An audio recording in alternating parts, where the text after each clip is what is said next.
অনেক প্রতীক্ষার অবসান, শেষমেশ লক্ষ্মীর ভান্ডারে টাকা ঢুকতে শুরু করেছে প্রতিটি লক্ষ্মীদের অ্যাকাউন্টে। আর পুজোর আগেই লক্ষ্মীদের হাতে লক্ষ্মীর ভান্ডারের টাকা পৌঁছে যাওয়ায় তারা খুব খুশি, আনন্দিত। তার কারণ মুখ্যমন্ত্রী মমতা বন্দ্যোপাধ্যায় যে বদ্ধপরিকর ছিলেন প্রতিটি লক্ষ্মীর অ্যাকাউন্টে টাকা পৌঁছে দেওয়ার জন্য, তিনি সেটা করেছেন। বন্ধুরা, পশ্চিমবঙ্গে ইতিমধ্যে শুধু পশ্চিমবঙ্গে নয়, পশ্চিমবঙ্গে যে আর্থিক ঘটনা ঘটেছে তা নিয়ে দেশ এবং বিদেশে পর্যন্ত একটা আলোড়নের সৃষ্টি হয়েছে, যে কারণে প্রশাসন কিন্তু ব্যস্ততার মধ্যে রয়েছেন। বিভিন্ন টানাপোড়েন, তার সঙ্গে সরকারের উপর চাপ ইত্যাদির কারণে এই মাসে লক্ষ্মীর ভান্ডারের টাকা দিতে কিন্তু সরকার দেরি করেছে। সেই কারণে পাড়ায় পাড়ায় ঘরে ঘরে একটা জল্পনা শুরু হয়েছিল যে তাহলে লক্ষ্মীর ভান্ডারের টাকা দেওয়া বোধহয় বন্ধ হয়ে গেল, আর লক্ষ্মীর ভান্ডারের টাকা দেওয়া হবে না। কিন্তু সেরকম নয়। পশ্চিমবঙ্গের মুখ্যমন্ত্রী মমতা বন্দ্যোপাধ্যায় তার সাধের এই প্রকল্প লক্ষ্মীর ভান্ডার নিয়ে কিন্তু খুব চিন্তিত। তিনি কিন্তু এই লক্ষ্মীর ভান্ডারকে কোনোভাবে বন্ধ করতে দেবেন না।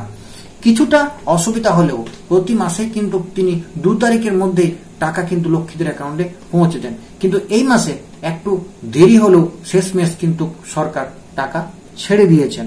আর পশ্চিমবঙ্গ সরকারের পক্ষ থেকে মুখ্যমন্ত্রী মমতা বন্দ্যোপাধ্যায় এটাও জানিয়েছেন, যা কিছু হোক লক্ষ্মীর ভান্ডারের টাকা কিন্তু বন্ধ হবে না। পশ্চিমবঙ্গের মা বোনেরা প্রতি মাসে একটা সরকারি অনুদান পেয়ে থাকেন, সেই অনুদান কিন্তু তাদের অ্যাকাউন্টে পৌঁছে দিতে মুখ্যমন্ত্রী মমতা বন্দ্যোপাধ্যায় বদ্ধপরিকর।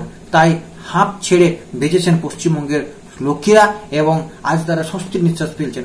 অতি অবশ্যই আপনাদেরকে আরেকটা কথা জানিয়ে রাখি যে ইতিমধ্যেই যাদের 25 বছর বয়স হয়ে গিয়েছে এবং লক্ষ্মীর ভান্ডারের ফর্ম যারা অ্যাপ্লাই করেছেন তারা কিন্তু খুব অসুবিধার মধ্যে রয়েছেন যে আদৌ কবে তাদের লক্ষ্মীর ভান্ডারের টাকা ঢুকবে।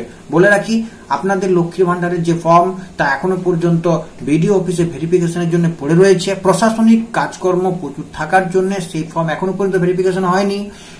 আপনাদের পুজোর পর অর্থাৎ লক্ষ্মী পুজোর ছুটির পর সেই ফর্ম ভেরিফিকেশন হবে এবং দেওয়ালি অর্থাৎ পরের মাসে কিন্তু আপনারা এই টাকা পেতে শুরু করবেন। সুতরাং সমস্ত লক্ষ্মীরা নিশ্চিন্ত থাকুন। মুখ্যমন্ত্রী মমতা বন্দ্যোপাধ্যায় আপনাদেরকে প্রতি মাসে লক্ষ্মীর ভান্ডারের টাকা আপনাদের অ্যাকাউন্টে পৌঁছে দেওয়ার জন্য বদ্ধপরিকর। তিনি সেটা নিজেই সাফ জানিয়ে পশ্চিমবঙ্গের বিভিন্ন প্রকল্প তথা লক্ষ্মীর ভান্ডারের যাবতীয় খবরাখবর পাওয়ার জন্য অবশ্যই চ্যানেলটিকে সাবস্ক্রাইব করে চ্যানেলটার সঙ্গে থাকবেন, কারণ আমি প্রতি মুহূর্তে লেটেস্ট নিউজ নিয়ে আপনাদের সামনে হাজির হই, যাতে আপনারাও সেই খবরটি পেয়ে স্বস্তি অনুভব করেন।